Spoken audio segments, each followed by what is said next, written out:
It's a pleasure being with everybody tonight. I have a question for you guys. Who has it all completely figured out? I know what my gifts are. I know where my skills lie. I know exactly what I'm supposed to do with them. Anyone? Well, Mel, put your hand down, man. I know. Okay. So, much less being an adult and me being close to retirement age, honestly, I don't have it figured out. So how could we expect a 16, 17, 18-year-old person to have any idea what they're going to do with the rest of their life? So we get them to their junior, their senior years, we're telling them, pick a college, pick a major, pick what you're going to do for the rest of your life. It's not realistic.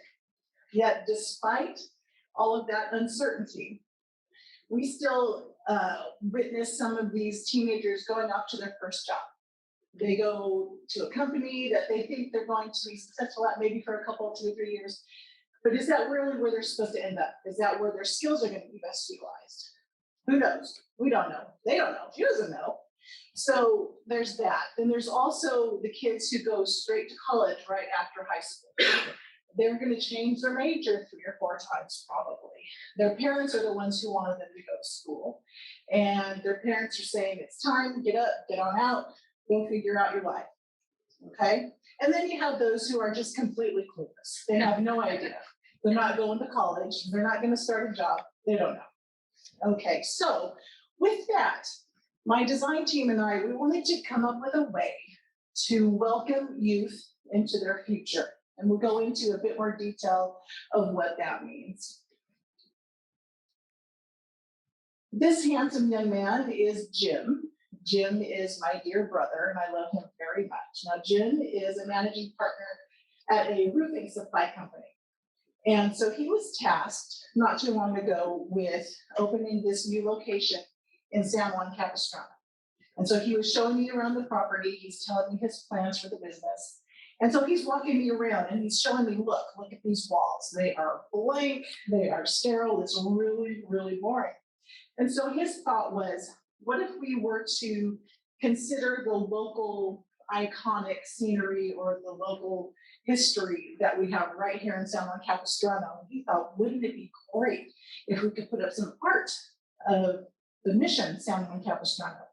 Have some paintings or some photography of the local flora, that kind of thing. So he thought, wouldn't that be great just to make it really pretty, not only for the customers who are going to come into this showroom, but also for the employees, give them something, just a nice atmosphere to work in.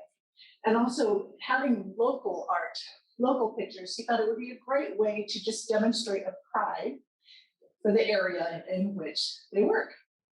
So we were talking about this, and a design challenge idea kind of emerged. And that idea was maybe we could engage some local high school kids to lend their artistic talents to help us with this idea here. Because Jim was remembering his high school days. And when he was in high school, he was in concert band, he played the saxophone, and he would go to local senior centers with some of his friends, and they would put on concerts for some of the folks there. He would also take books and he would read stories to some residents at local convalescent hospitals, things like that. So he thought maybe there are some kids out there in high school today who want to do this kind of thing, who want to lend their talent and their time to benefit other people. So with that idea in mind, my team and I, we developed this opportunity statement, which says, we would like to explore ways to help high school students integrate what they enjoy doing with the needs in the communities so that they can achieve their fullest potential in that community, utilizing their God-given talents to benefit others. So that was an opportunity statement we came up with. And given that statement, we embarked on some secondary research. I'm not going to dive too much into this because we had to do a second round of research, but I will tell you that what we found was that youth, particularly youth who engage in service to the community, who are involved in different kinds of services, they are happier people. They also were demonstrated to have better academic performance, higher GPA. They had better self-confidence, and their personalities just were more highly developed and highly tuned into things like empathy. And so that's what we found, and we thought, okay, so let's take that information, let's take that research, and let's go out and let's do some empathy work. Now, we did some interviews, we did some site surveys with other businesses, we did a lot of different things, and what was most interesting to us were the interviews that we conducted. Specifically, the most fascinating ones were with some of these high school students. This is Ethan. Now, Ethan likes to doodle. He likes to draw caricatures. He likes to draw faces, like, you know how at Disneyland they have the people who draw your faces, stuff like that. He thought it would be really fun to do that down at the beach. He hasn't really taken any art classes. He doesn't really know how to get started in that kind of thing, but he thinks that would be fun. Now, this is Madison. Madison has zero idea what she's going to do. She's not working, or she's not got a job in mind yet. She's not going to go to college. She doesn't really have a plan, so she's just kind of out there floating. This young man is Jonathan. Jonathan would like to be a race car driver. Now, the challenge here is that Jonathan doesn't drive yet. He doesn't have his license, so he's a little bit behind the curve there when it comes to fulfilling that goal. These young ladies, they all dance with the same ballet academy. They go to a couple of different schools, but they dance together. And some of them think, okay, they want to stay in ballet. They might want to be choreographers. They might want to join a professional ballet theater. One of them wants to work at Disneyland as a performer. And one of them wants to write, maybe. But again, these are all just kind of ideas that are floating out in the ether. None of them have really put it to the test. None of them have really made a plan to achieve some of these interests. And this is Joey. Joey is a cute little guy. He is going to college. He is certain he's going, but why? Because his parents told him he had to. What's his major? He doesn't know. What's he going to do after college? No idea. And so that's kind of what we were finding. There's this underlying common denominator among all these kids. They had beautiful hearts. They were sweet. They were enthusiastic. They each had different kinds of talents, but none of them had a clue what they were going to do next. After high school, what are they going to do? We don't know. So now, Jimmy and I, originally, we were thinking of how could we engage these kids in giving back to the community, because that's where these ideas first started, when we were talking about the art at his organization. But what we found was, after these interviews, that's not where this was heading. And our wonderful coaches helped to remind me that don't make up your own problem, and don't make up your own solution to the problem. You need to empathize. You need to find out, what is the issue? What is the conflict? What is the thing out there that we want to solve for? So we went back to the drawing board after interviewing these kids, because these kids were even asking me, as I'm talking to them, what do you think I should do? What do you think my next step should be? Should I go to school? Should I go to work? So they were looking for some kind of guidance. They were looking for somebody to help them out. And so we found through some research that when kids are guided by adults, specifically within their community, they feel more secure. They feel more supported. They feel like they have some place to kick off from. We also found that when kids are engaged in a successful program that helps them to find their path, that they feel that they're going to earn status and admiration from those very people who are guiding them, who are leading these programs. We found that engaging in activities where they are immersed in an experience in the community, that they are developing a better sense of self-regulation, that they are more attuned to future thinking. We also found that despite our own personal ideas, teens actually need more guidance. We think, okay, they're 18 years old now. They need to start thinking for themselves. They need to make their own way. Otherwise, how are they going to learn independence? How are they going to grow up to be strong adults? But the truth is, the research was pointing to they need more guidance. Now I want to read this quote to you. This is a quote from an 18-year-old high school senior. And what he said was, despite the importance of independence in a teen's journey to adulthood, leaving adolescents with insufficient guidance in their decision-making processes can sanction a multitude of wrong choices. Teens need both experienced individuals to provide initial guidance and adequate tools to promote further success. And I thought that was really insightful for a young 18-year-old guy to acknowledge that I can't find the answers myself. I need you to help me out. Now, going back to the interviews, we also met with a licensed clinical social worker. This fella, he has a couple master's degrees, one in clinical psychology and another in clinical social work. And what he said was that this indecisiveness, it's nothing new. They're at a developmental age. They're trying to figure out their way. They're trying to figure out their own beliefs. They're trying to figure out what's important to them. So it's not unusual, but he said what's the most beneficial thing to these kids is to feel as though they're being exposed to something bigger than themselves and then figure out their place in that atmosphere, in that arena. Now, we also met with a retired chief of police.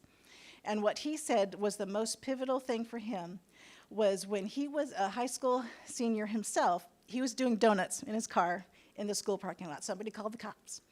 So this police officer shows up and tells this guy, his name's Dan, tells Dan, the decisions you make today, whether you know it or not, whether it's a great impact or a low impact, they are going to affect you for the rest of your life, even the smallest decisions. So think carefully, decide carefully. And so he was so fascinated with that officer telling him this and taking the time to not yell at him and not make him feel bad for what he did, but he took the time to explain the importance of the decisions he's making and the choices he's making. So that officer had the ultimate privilege of seeing Dan enter as a cadet into the police academy, and Dan ended up working all the way through the ranks to become the chief of police for the city in which he served. And he said the most pivotal thing for him in putting him on this path was that adult, that person in the community, taking the time to mentor him, to lead him, to guide him, and to help him understand the impacts of his decisions. Considering all of these interviews, all of the discussions, all the work we did, we came up with this statement, and that is, how might we use the local community and businesses to inspire and motivate youth in considering their future path? As Jasmine pointed out to us earlier, it takes a village to raise a child, and what better way than to have not just their parents, not just their family members, not just their friends at school, not just the church people, but people in the community, in their village, have those people have a part in raising these kids. So given that thought, we were thinking, okay, how can we pull this all together? What kind of a program could we come up with that would make this a reality? We came up with a thing called the People in Your Neighborhood Community Immersion Program. Now, some of you might remember Bob McGrath and the song he would sing on Sesame Street about these are the people in your neighborhood, and they're the people that you meet each day. We're thinking now, okay, the people that you meet each day, business leaders in your own community. This is the village that's going to help these kids. So we're thinking about this community immersion program. So what is that? It's a thing where the kids are going to get some kind of exposure, some kind of work experience, some kind of dipping their feet in the pool to see what it is that's out there, see what really interests them, see what motivates them, and see where they think they might actually fit in the community. Now, the program would start with an opening event. It could be at an outside park, someplace just fun and festive, and we could have a couple of bands play, we could have some food. And after this little opening concert or whatever, we would have booths set up. Now, there would be leaders from the local businesses within the community who would be there to talk to the kids, to help them understand what those organizations do, what kind of roles we have. Does this interest you? Okay, come and have a little work experience with us. Come and spend a couple of weeks with us and find out what it is we do. See if that interests you. So we thought that this would be a way to help the kids see what's out there, see what interests them, so that they can then figure out what their next steps might ought to be. Once this program gets going, we're trying to figure out, okay, who's going to fund it? We're hoping we might get some assistance from the city, because we didn't want it to go through the schools. Schools already have really tight budgets. They have tight timelines, so it might be challenging for the schools. So we're hoping the city might be able to provide some funding. We also were thinking that if the kids are participating with an organization that is going to require a college education, that maybe they could earn some college credit by participating in this program. Maybe they could even earn a little bit of money while they're doing it too. Now, what is the desired outcome of this program? We want to help the kids to define and explore future possibilities for themselves. Do they want to be a business professional? Maybe, maybe not. Do they want to be a tradesman, a plumber, an electrician, something like that? Do they want to have an apprenticeship? Do they want to be an apprentice to somebody? And we wanted to have numerous fields represented as part of this program, so it's not just banking and it's not just managing a store. It's everything. Even the bands that are playing at the opening event, maybe they want to go into music, maybe they want to be professional musicians. So have them spend time with the bands themselves. So get a good feel for what's out there. And then through this program, through the time that they spend with the organizations, they would hopefully get a better understanding from those leaders within the organizations. Do they need a college education? Do they need specific training? Because not everybody is cut out for college, and not everybody is cut out for apprenticeships. So figure out what the best thing is for these kids so that they don't waste valuable time and years and money. Now, when we went back to the people to tell them about this, to see what they thought of our plan, we went back to the kids, we went back to the business leaders, and we went to some city representatives. Now, the kids, they wanted to have a say in what organizations participated in the program. And the business leaders, they want to know what the costs are to themselves. And they want to know, what are the logistics? How do we get involved in this? How do we make this happen? And who's liable? What happens if there's a disaster at the opening event? Who's responsible for all that? So they had those kinds of questions. And the city representation, they wanted to make sure that anything like this is happening outside of the COVID world, that none of this is going to happen during a time like today. You might have to wait a year or two to get out of this phase that we're in right now. They were concerned with large gathering safety. We've had some tragedies happen around the world recently, in recent years, and so their concern was about safety, and so they thought maybe not outside in a park, maybe have it in an indoor venue. And they wanted to see a little more parameters around how long this program lasts, that kind of thing. So we did some more research, and one of the city representatives that I spoke with, he said that as far as cost goes, that he could see the Chamber of Commerce in his city actually running this program. He said, this sounds great. We love it, we want to take it, we want to run with it, which floored me, and I was absolutely thrilled with that. And with that, he said they'd also take care of a lot of the logistics, the waste, the safety, all kinds of things. And so there are other companies, the food trucks and people that rent party equipment, the tables and chairs and stuff like that. People were rallying around this idea, and they were willing to contribute and donate and make this as painless for us as possible. We also found an organization that even has magnetometers like you see at the airport. So for safety, if we need those things for screening, we found an organization that would lend those to us at a really low cost as well. As far as the duration goes, city representatives wanted to understand the parameters. And so we settled on 2 months per year with each experience lasting 1 week. It would be open to all high school students, not just juniors and seniors. And according to that one council member who thought that Chamber of Commerce could run this, he said that he'd like to see the kids participating in all the businesses, not just picking a few, because they're going to pick the ones that they're already kind of interested in. We want to expose them to more. So he said, let's have them participate in all of them, and it might take them participating in the program over a couple of years, a couple of seasons of this. So I went back to everybody. They all liked these changes we made to the idea. The second iteration was acceptable to everybody, so they were all really thrilled with it. I was thrilled with it. I was thrilled with that city council member saying, yeah, let's do this.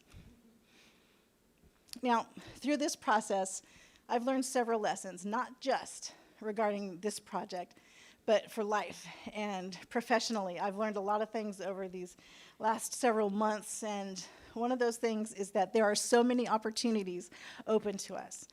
And this program, it's kind of fun, it's kind of neat. It's not necessary. Kids have been graduating high school. They've been going to college. They haven't been going to college. And they're fine. Society is fine. But what are we here on earth for if not to make life better, if not to create opportunities that improve our lives and improve other people's lives? And so this program, this leadership program, has taught me that there are so many opportunities out there that we can just tap into if we give it the time. I've learned about empathy. Now, I'll tell you, I'll be honest and transparent here. After the first couple of classes, I was thinking, okay, I get it. Emotional intelligence, right on. Can we have a business class now? Can we study some ethics? Can we study HR law? Can we do some other stuff? But no, we kept doing emotional intelligence and design thinking, and I thank God that we did, because what I've learned through this, through this program and through this class and this project is that it's all about empathy. It's all about the emotional intelligence, because when you get that down, the resolutions to all those other conflicts are found right there. So thank you so much for this program, because it's taught me so much that I will never be able to place a value on. And it's taught me to explore possibilities. Everybody has ideas, and I need to be open to them. I need to realize that it's not just about me figuring out how high school kids can put art on walls at my brother's business. It's about finding all kinds of possibilities, because we did this full 360 from where we started to where we ended up. So explore possibilities. We need to learn to listen, to understand, not learn to respond. How many people are guilty of having a conversation with somebody, and you're talking to me, and I'm listening to you, maybe you think I'm listening to you, but I'm really planning what I'm going to say next. I'm not listening to understand, I'm listening to respond. So that's something that I've learned through this process as well. I've also learned that conflict is okay. We all have different opinions. We all have a different idea of what's going to work and what's not going to work. But how rich an experience we can get when we take all of the inferences and we consider all of it. What a better experience that's going to be for everybody. And I've learned that test and adjust equals commitment. So I had to go back to the drawing board a few times on this project.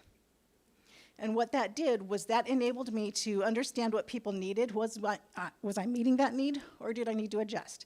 And once you adjust to accommodate everybody's needs, that's what's going to get your buy-in. That's going to get commitment from other people. So that's another thing that I've learned. Now, just to bring this full cycle, through this project, we found that there's kids out there who don't know what they're doing. And there's some of us here in this room, some of us in the community. We've been around a few years. We can really help them out, so why don't we? So I hope that this program really takes off and that we can help some kids in the community. And that's about it. Thank you for letting me share. I appreciate your time.